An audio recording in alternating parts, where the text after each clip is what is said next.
I sve ovo ćemo privesti kraju sa savjetima za brak, ljubav, veze i to sve što ja mogu prenijeti znanje, a da li koliko ja to uspijevam u stvarnosti, to je moja stvar.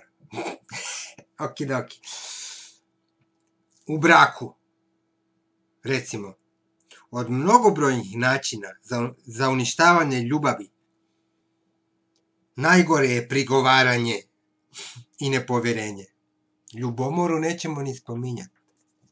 Nikada, na primjer, ona, ta i ta, nije znala tko je u povijesti bio prije, Grci ili Rimljani. Pa ipak, Marija Ana je bila pravi genije u pitanjima braka. Znala je kako treba postupati s muškarcima.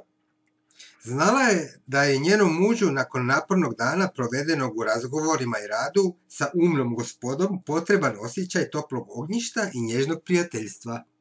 Trudila se da bude dobra drugarica i partnerica, savjetnica i najbliža prijateljica. Očigledno nije bila zaposlena. Opaska čitatelja. Dom što mu ga je stvorila zračio je toplinom i tihim obožavanjem. Stoga su sati provedeni uz Mariju Anu, dakle, sati provedeni uz Mariju Anu za Dizraelija bili najsretniji trenuci u životu. Često je nestrpljivo hitao kući da joj ispriča događaje iz parlamenta. Znao je da, ma što učinio, ništa neće moći pokolebat njenu vjeru u njegove državničke sposobnosti, uopće sposobnosti ikakve. Marija Ana je 30 godina živjela samo za Izraelija svog, te je svoje bogatstvo trošila da mu život učini udobnijim. Za uzvrat on ju je obožavao. Nikada joj nije spočitavao greške i neznanje zbog kojih su joj se drugi smijali. Dapače, kad bi je netko izvrgao ruglu, on je odlučno ustajao na noge i u njenu obranu. Zahvaljujući njemu, znala je govoriti prijateljicama, moj se život pretvorio u trajnu sliku nepomučene sreće. Živjeli smo u braku punih 30 godina, a da mi nijednog trenutka nije bilo dosadno u njegovom društvu. Dizraeli je svojoj ženi često znao reći, pa ti znaš da sam to ženio jedino zbog novca. Ona mu je na to odgovorila smiješkom, točno, no, kad bi to morao još jednom učiniti, sigurno bi me drugi put uzeo iz ljubavi. Istina, Marija Ana nije bila savršena. No, Dizraeli je bio odveć mudar da bi je pokušavao promijeniti. Dopustio je da ostane točno onakva kakva je i nije pogriješio. Teško je, gotovo nemoguće mijenjati odraslog čovjeka. Pokušaj da to napravimo urodit će uvijek samo prepirkom, svađom. Stoga je bolje pustiti da svako živi onako kako ga najviše veseli. Naravno, ukoliko takvim ponašanjem ne rade zlo jedno drugom. Kužimo se, ne? Nije sve crno-bijelo. Henry James je rekao, prva i najvažnija stvar što je moramo naučiti u ophođenju sa drugim je nemiješanje u osobitosti njihovih sitnih radosti, pod uvjetom da takve radosti ne štete drugim ljudima. A Foster Wood je u svojoj studiji o obiteljskom životu napisao, uspjeh u braku ne ovisi samo o tome da li ste našli pravog partnera, nego uglavnom o tome da li ste vi sami pravi partner. Dakle, ne pokušavajte mijenjati bračnog druga.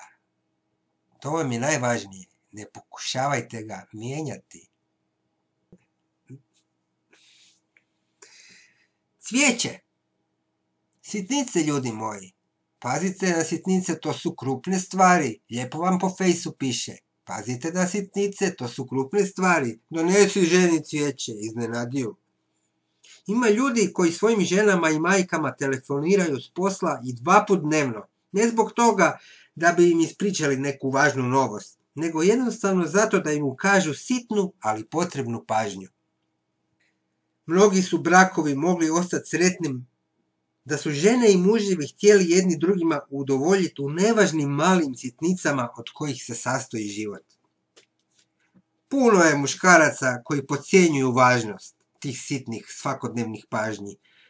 Previše ih je mnogo koji ne mogu shvatiti da se život na kraju sastoji od sitnica.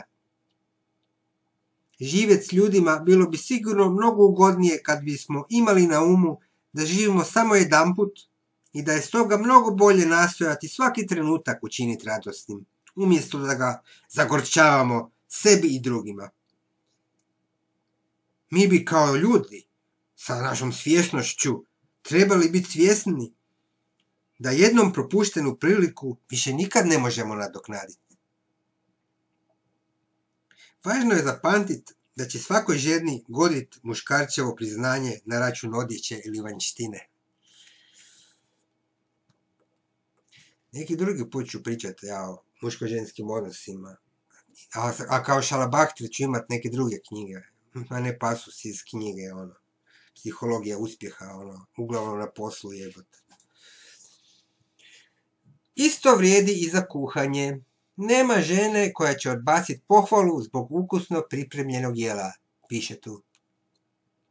Dakle, iskazujte sitne pažnje, ne štedite hvale na naoko nevažne sitnice. Žene bi prema muževima trebali pokazivati isto toliko uljudnosti i poštovanja koliko i prema gostima. Nema muškarca koji će dugo podnositi jezičavu ženu. Jel misli ovaj pisac malo i obrnut? Kojiš? Nešto u stilu kao neće žena dugo podnositi kretena. Vidit ćemo što piše još tu. Dakle, grubost i bezobriznost pravi su otrov za brak. Premda svi to dobro znamo, nevjerovatno kako smo gotovo uvijek uljudni prema strancima, uljudniji nego prema svojim najbližima. Nikad nam ne pada na pamet da prekinemo gosta i kažemo pa nećemo valjda opet slušati tu staru glupu priču. I ne pomišljamo na to da otvaramo pisma namijenjena znancima i prijateljima ili da zabadamo nos u njihove male tajne. Usuđujemo se vrijeđati jedino svoje, najbliže, najdraže, najmilije, prostačke, pogrdne, uvrijedljive riječi izgovaramo uglavnom jedino pred ukućanima, a često i u javnosti. Uljudnost, kaže Henry Rinser, je osobina duše koja zna previdjeti polomljenu vrtnu ogradu i upraviti pogled na ruže što cvjetaju onkraj puta. Uljudnost je za brak isto što i ulje za motor. Kad je bio potišten, taj i taj povlačio se u svoju sobu jer je smatrao da ako već trpi sam, ne mora svojim brigama opterećivati druge. A što običan smrtnik radi? Ako zakasni na posao, pobjesni zbog šefova prijekora, zakasni na na zadnji autobus, zakasni, jedva čeka da dođe kući da se iskali na svojim ukućanima. Znate šta kažu u Engleskoj? Prije nego što prekoračimo kućni prag, ostavimo pred vratima sve svoje poslovne probleme i budimo uljudni prema ukućanima. Oni nam i onako nisu krivi za nesporazume na poslu. Koji su najčešći uzroci bračnih nesuglasica? Spolna neprilagođenost, neslaganje u pogledu provođenja slobodnog vremena, novac, duševne i tjelesne anomalije, a zašto ne piše seks? A evo kasnije u tekstu kaže da je žalosno da u 20. stoljeću, kad pred sobom imamo more seksoloških knjiga i priručnika, brakovi propadaju zbog toga što smo potpuno neinformirani i puni apsolutnog neznanja o toj temi, o seksu, o prirodnom nagonu. Eto. I za kraj sažetak 5 savjeta za sretniji obiteljski život. Nemojte prigovarati, ne pokušavajte mijenjati partnera, bračnog druga, ne pokušavajte mijenjati bračnog druga, iskazujte sitne pažnje, budite uljudni prema bračnom drugu, pročitajte dobru knjigu o spolnosti i braku. Sad tu još imamo 10 pitanja za muževe i za žene. I onda je gotova knjiga, stari moj. Morat ću još jedan video poslije napraviti rezime. Ok. 10 pitanja za muževe. Obradujete li ponekad ženu kiticom cvijeća, bla bla? Nastojite li je ne kritizirati pred drugima? Kritizirati svoju ženu pred drugima. Kretenizam, to ja kažem, to ne piše u knjizi, čoveč. Koliko put smo rekli ne kritizirati uopće, a još pred drugima, vlastitu ženu. Dajete li joj novac i izvan kućnog budžeta? Pokušavate li shvatiti promjenjivost ženske prirode? Pokušavate li? Ja pokušavam. To nije laka stvar. Neću više ništa reći. Pomažete li joj u trenucima umora i živčane razdražljivosti? Pa bio bi red. Jer tu kao daje mi malo odgovore na pitanja. Onda, posvećujete li svojoj ženi barem polovicu svog slobodnog vremena? Ljubavi, ja bi s tobom bio 24 sata. Jeste li dovoljno pažljivi da ne uspoređujete njene domaćinske i kuharske sposobnostima sa onima vaše majke ili prijateljeve žene, osim ukoliko usporedbe ne idu njoj u prilog? Zanimate li se za njene probleme na poslu, za knjige što ih čita, za njene prijatelje i za njene poglede na javni i obiteljski život? Možete li bez ljubomornih opaski podnijeti da pleše sa drugim muškarcima i da prima od njih sitne pažnje?